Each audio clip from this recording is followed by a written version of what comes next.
En 2022, notre agglomération fêtera ses 20 ans. Que de chemin parcouru au cours de ces 2 dernières décennies. Notre agglomération, elle est aujourd'hui l'une des plus intégrées de France. C'est-à-dire que les communes ont choisi de lui transférer un nombre important de compétences. Chargée au départ de la gestion des gens du voyage ou de la politique de la ville, l'agglomération aujourd'hui, elle intervient sur tous les plans de notre vie quotidienne. Sur le logement, sur l'éducation, sur les routes, sur les maisons de retraite, la culture, l'urbanisme et les transports en commun. Chacun d'entre nous, quel que soit son âge, quel que soit son lieu de résidence, quelle que soit sa condition, a eu recours ou a recours un jour au service de notre agglomération. Alors je suis ici devant la médiathèque Philippe Labeyrie, elle fêtera ses 10 ans. 10 ans en 2022 et elle reste un symbole très fort de notre agglomération et des équipements de qualité qu'elle est capable de construire et de mettre au service de tous. Chaque jour, des centaines d'agents interviennent avec le service public chevillé au corps, dans des conditions parfois difficiles, dans les maisons de retraite, dans nos écoles, sur nos routes, pour nous apporter les équipements et les services dont nous avons besoin au quotidien.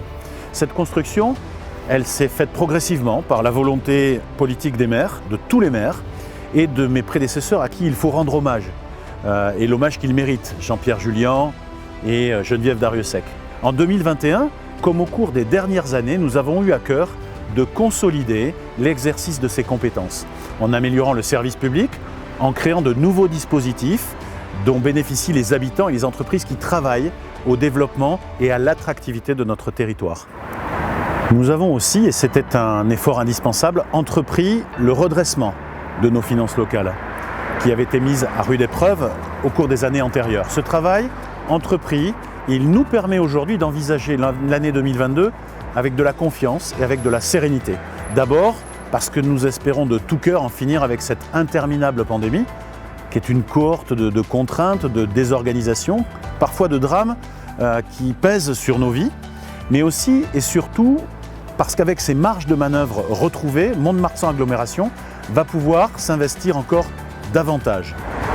Investir davantage, c'est investir davantage dans les sujets majeurs de notre époque. La transition écologique, qui irrigue l'ensemble de nos politiques publiques, les mobilités douces avec le développement notamment de l'usage du vélo, les écoles, qui restent le premier budget, la priorité numéro 1 de l'agglomération. Et puis le personnel à qui nous allons apporter davantage d'attention, davantage de moyens, la solidarité envers les aînés, envers les familles, envers les plus fragiles, la diffusion culturelle, avec la rénovation du Café Musique, mais aussi avec une quinzaine culturelle à rayonnement international, quelque chose d'inédit sur le territoire qui sera consacré à l'Arménie. Enfin, 2022 va nous donner l'occasion de nous engager dans une démarche totalement inédite, jamais réalisée à Mont-de-Marsan, qui est celle d'un projet de territoire. Où voulons-nous aller ensemble?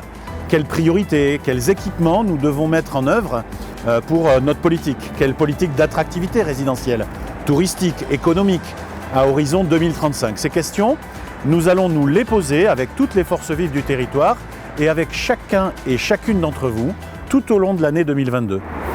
À tous, à chacun, à vous, à vos proches, je vous souhaite une année 2022 qui sera entreprenante. Littéraire. Savoureuse. Touristique. Partagé. Studieuse. Clair comme de l'eau de source. Collaboratif. Artistique. En transition.